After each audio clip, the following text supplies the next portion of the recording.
Quando as dores da vida te ferem a alma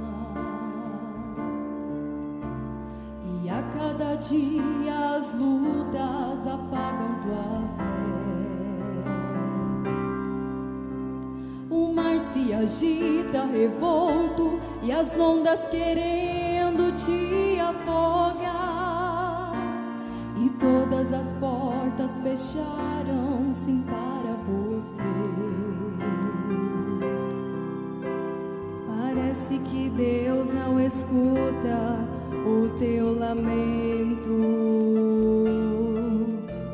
e às vezes tu pensas em abandonar tua cruz, e chega a pensar que és o único que tem se sentido assim.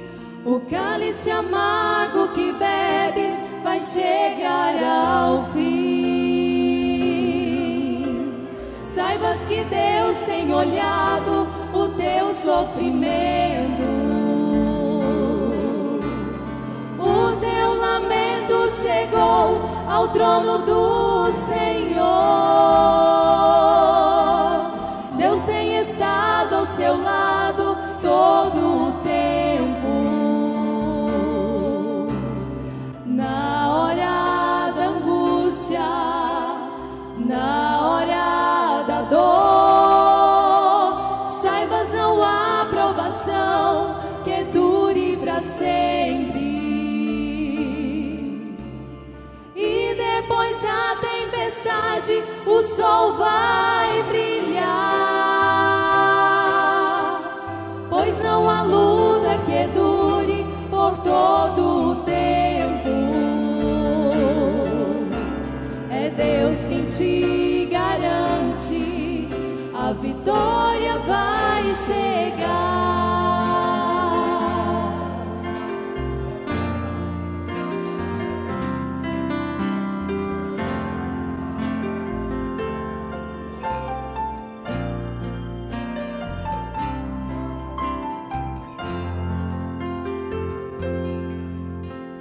Parece que Deus não escuta o teu lamento,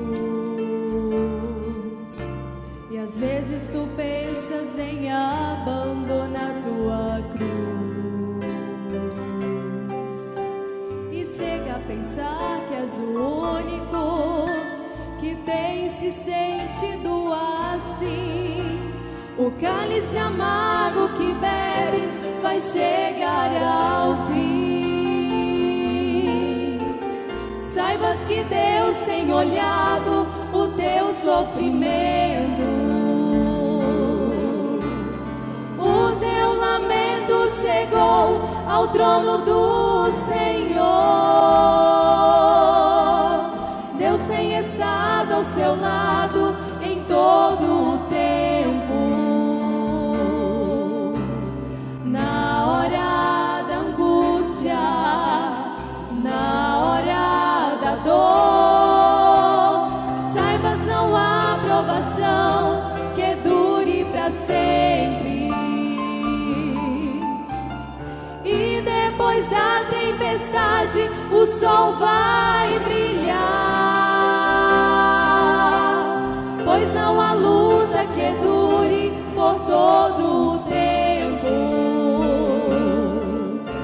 É Deus quem te garante, a vitória vai chegar. É Deus quem te garante, a vitória vai chegar. É Deus quem te garante, a vitória vai chegar.